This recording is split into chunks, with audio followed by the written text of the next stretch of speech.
Hello दोस्तों, आप सभी का स्वागत है फिर से एक नए वीडियो में। तो दोस्तों इस वीडियो हम जोड़ने वाले हैं क्लास 10 चैप्टर नंबर 5 समांतर श्रेणी।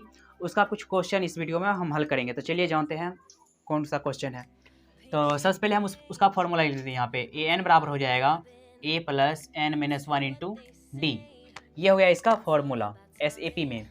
तो ये जो फार्मूला है इसी फार्मूला पे आज हम क्वेश्चन को हल करने वाले हैं। सबसे पहले हम ये जान लेते हैं कि कहते हैं किसको किसको। ये जो आप देख रहे हैं ए एन, इसको कहते हैं अंतिम पद, इसको कहते हैं अंतिम पद। आप ये जो देख रहे हैं ए को कहते हैं प्रथम पद, प्रथम पद। एन जो है इसको कहते हैं पद, पदों की संख्या, पदों की संख्या। डी जो रहता है उसको कहते हैं सारवंतर, सारवंतर। यानी हम क्या समझे, ए एन को कहेंगे अंतिम पद, ए को कहेंगे प्रथम पद, उसके बाद एन को कहेंगे पदों की संख्या, डी को कहेंगे सारवंतर। अब तो चलिए क्वेश्चन कैसे बनाएंगे। मान लीजिए यहाँ पे हम लिखे हैं a बराबर 10, n बराबर 5, d बराबर ले लिए 20। मान लीजिए इस तरह से कुछ क्वेश्चन ले लिए। अब इसे हल कैसे करेंगे, तो सबसे पहले हम फॉर्मूला लिखेंगे यहाँ पे an बराबर a plus N minus one into d. तो अब an का मान हमको निकालना है, an का मान निकालना है। तो यहाँ पे जो दिया है क्वेश्चन उसको पहले लिखेंगे। a बराबर 10 है तो a बराबर 10 लिख देंगे, प्लस n का मान है यहाँ पे 5 तो लिखेंगे 5 माइनस 1 गुना d का मान है 20 तो लिख देंगे 20। अब लिखेंगे यहाँ पे 10 प्लस 5 में से घटाएंगे 4 गुना 20, तो ये हो जाएगा 10 प्लस 20 चौके 80।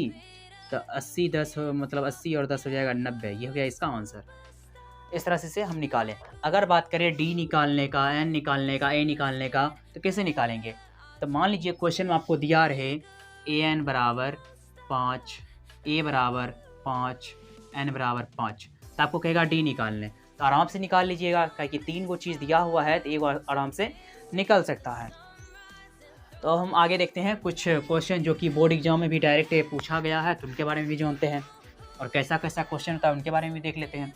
जैसे मान लीजिए हम एक एग्जाम्पल के माध्यम से समझते हैं। जैसे AP बराबर लिखे हैं 2, 4, 6, 8, 10 dot dot dot dot ETC। मान लीजिए इस तरह से क्वेश्चन।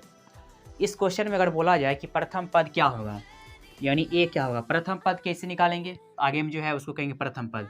ये हो गया।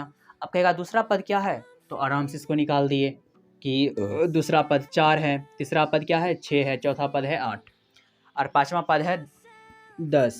अगर आप बात किया जाए कि छठा पद कैसे निकालेंगे, तो यहाँ पे छठा पद तो है नहीं, तो छठा पद निकालने का भी फॉर्मूला होता है। तो चलिए जानते हैं। लिखेंगे A6 बराबर, छठा पद का लिखेंगे A6, लिखेंगे A प्लस 5D। क्या लिखे, A plus 5D। A plus 5D का मतलब हो गया, ये हो गया प्रथम पद, ये हुआ 5 गुना D। तो D तो अभी निकाले नहीं है, अब D कैसे निकालेंगे। लिखेंगे D बराबर T2 माइनस T1।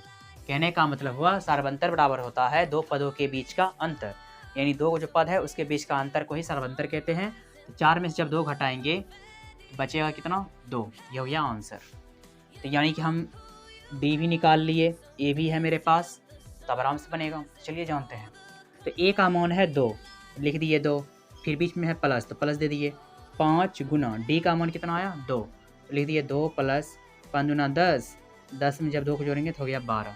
आप इस तरह से सारवंतर भी निकाल सकते हैं और कोई भी पद बोले तो उसे भी निकाल सकते हैं। जिससे मान लीजिए कहा देगा 100वां पद निकालिए, 100वां पद कहा दिया, फिर लिखेंगे ए 100 बराबर A प्लस 99D। क्यों, जब भी लिखेंगे तो एक कम करके D लिखेंगे। तो A का मान है 2 तो 2 लिख देंगे, 99 गुना वहाँ पे D का मान निकाले 2 तो लिख दिए यहाँ पे 2 प्लस 9 दूना 18 का 8 बाकी 1 9 दूना 18 19। ये हो गया, इसमें जब जोड़ेंगे तो हो जाएगा 200। This is answer. इस तरह से इसे हम बना सकते हैं। अगर आपको यह वीडियो पसंद आया हो दोस्तों, चैनल को सब्सक्राइब जरूर कर ले। मिलते हैं अगले वीडियो में।